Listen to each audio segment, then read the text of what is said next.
I don't think it's right that a child should be looking at a book with a gay man depicted as wearing bondage gear. But that's what's happened in a case that's been in the news, where one father complained because his daughter was at preschool and they were reading a book about a grandfather's memory of his first Pride March, in which it showed in at least one picture a man dressed in leather bondage gear. I don't think that's right personally, and nor did that father, and he complained to the school.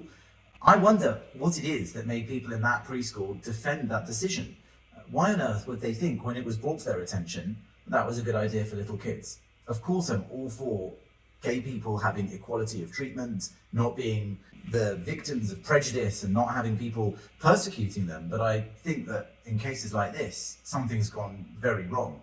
Instead of teaching children to be loving of each other and tolerant of others in society who are different from them, books like this are stereotyping gay people as being into bondage and leather. And certainly, even if that is a part of some people's gay culture, I don't think it's something that you need to tell little children as young as 4 about. And that's who this book was intended for. Apparently, it's sold as being for age 4+. In fact, I think maybe it highlights a problem with gay pride parades altogether, which is where there is an important purpose in marching for equality and acceptance for gay people, it's not necessarily all right for gay people to dress in sexual or bondage-themed ways in public, in the streets, where there will be children and people who don't want to see that. And I say that meaning the same for straight people. I don't think it would be appropriate for straight people to go and march in the streets wearing overly sexualized clothes or overly naked. It's just not something that we do in society. I've been in pride marches where I've seen people on all 4s crawling around in leather bondage dog-themed gear. Just not something I particularly wanted to see, never mind anyone else around on the streets.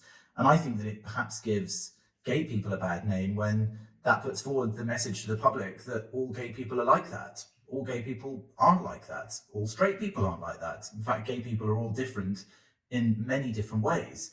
There is no one way that people are gay except for their attraction to others of the same sex as themselves.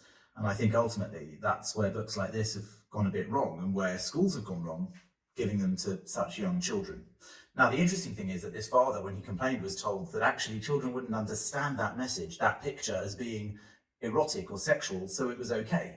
But of course, that only made him more concerned, because if teachers believed that showing sexual or erotic themed things to children was all right as long as they didn't understand that that's what was going on, well, goodness knows what else they would be showing to the children or even doing with them. I can completely understand that fear from the father, who said that he felt that they were judging him for somehow being homophobic or anti-gay. Of course, he said he isn't, and that he's volunteered in many pride parades himself, so I can only take him on his word for that and say that I think that sounds like a bad reaction from the school to a concerned parent who is raising a safeguarding issue.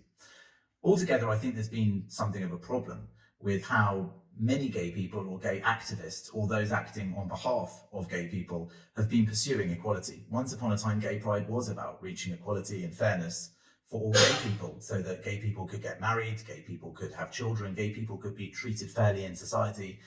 Gay people could simply live their lives just like everybody else, like straight people, without any regard for their sexuality, anything interfering in their rights and their freedoms. But I think things have stepped over that mark now, and there's so much pressure from this gay activism core for special treatment, to seem special, to seem different, to seem other. And those are all the things that I think many gay people actually wanted to avoid. I think most gay people just want to be treated fairly and normally and get on with their lives. So, what do you think?